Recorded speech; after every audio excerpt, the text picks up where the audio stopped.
नमस्कार, मी प्रमिला झांबरे। तर आज गणपती येणार आहे तर गणपती येणार आहे तर त्यासाठी मी आज उकडीचे मोदक बनवणार आहे। त्यासाठी 1 वाटी मी तांदळाचं पीठ घेतले। तांदळाचे मोदक आज बनवणार आहे। इथे 1 प्लेट खोबरं आहे, अर्धी वाटी गुळ घेतलेला आहे किसून। इथे पाणी उकळलेलं आहे हे तिंबण्यासाठी। तर ह्यात मी थोडंसं मीठ टाकते। मीठ टाकल्यानंतर चव चांगली लागते। जरी गोडाचा पदार्थ असला तरी थोडं मीठ लागतंय ह्याला। तर पाणी मी उकळून घेतलेलं आहे। पाणी वतत वतायचं आणि पाणी एकदम गरम आहे, त्याच्यामुळे आपल्याला हात पण लावायचा नाही ह्याला।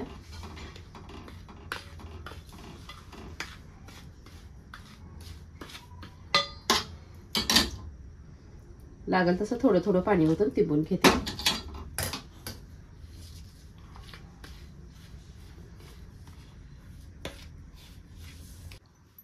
तर बघा हे पाणी छान असं मिक्स करून घेतलंय। जास्त पण पाणी ओतायचं नाही, एकदम पातळ झालं तर आपल्याला ह्याची गोळा बी करता येत नाही, लाटी पण बनवता येत नाही। त्यासाठी आता मी हाताने मळून घेते पीठ। जसं आपल्या गव्हाच्या पिठामध्ये चिकटपणा असतं तसं तांदळाच्या पिठाला नसतोय।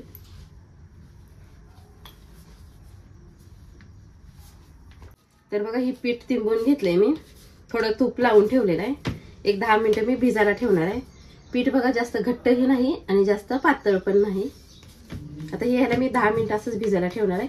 तोपर्यंत आपण काय करू, सारण करून घेऊया।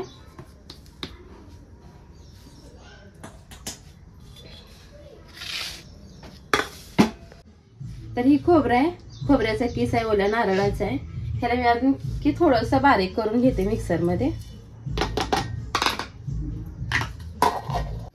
तर बघा खोबरं मी बारीक केले, जास्त पण बारीक केलेलं नाही, थोडंसं फिरवून घेतलेलं आहे। गॅसवर कढई ठेवली आहे, त्यात 1 चमचाभर तूप टाकून घेतलेलं आहे।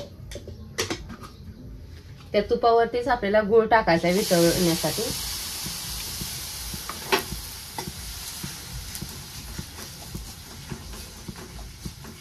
तर बघा गूळ छान असा वितळलेला आहे। मी विलायची आणि जायफळ घेतलेले ते पण ह्यात टाकून घेते। ते आपण खोबरं बारीक केलेलं आहे ते पण ह्यात टाकले। तर आता मी गॅस बंद करते, फक्त मिक्स करून घेते छान असं।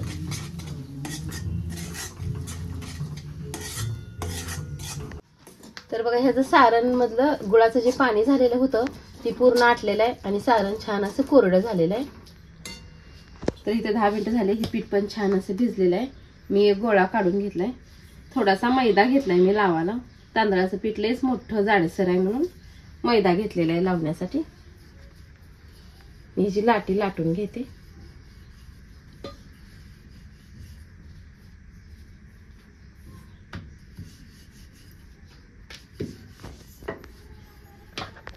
तर छान असं लाटून घेतले। आपण ह्याला आता कळ्या पाडून घेऊया।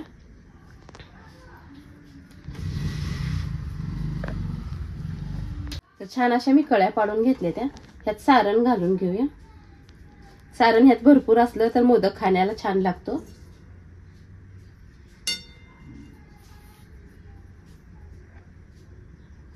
छान असा मोदक बनवून घेतलाय। तर सगळेच मोदक असे मी बनवून घेते आता। तर इथे मी 11 मोदक करून घेतलेले आहेत। आपण ह्याला उकडण्यासाठी ठेवूया।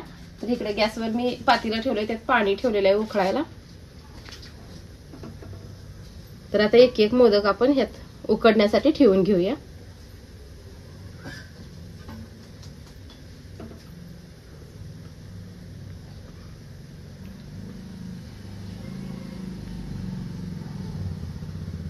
तर हे उकडायच्या अगोदर मी मोदक ठेवलेले आहेत उकडण्यासाठी। थोडासा केशरी कलर घेतलेला आहे, म्हणजे दिसायला मोदक छान दिसते म्हणून थोडं थोडं मी त्याच्या शेंड्याला केशरी कलर लावले। तुमच्याकडे केशर असेल तर तुम्ही केशर लावू शकता।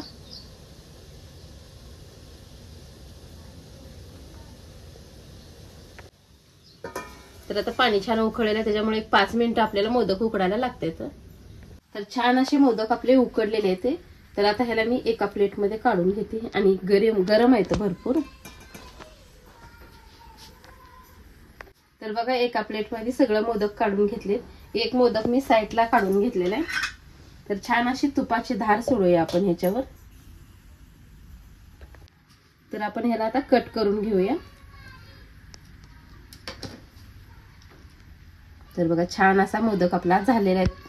तर तांदळाच्या पिठापासून आज मी ही मोदक बनवलेले आहेत. आज 10 दिवसातनं आज पहिला दिवस गणपतीचा. छान असे मी तांदळाच्या पिठाचे उकडीचे मोदक बनवून घेतलेत. तुम्ही हे करून बघा. माझा व्हिडिओ आवडला तर नक्कीच लाईक करा, सबस्क्राईब करा. फेसबुकवर बघत असाल तर फॉलो करा.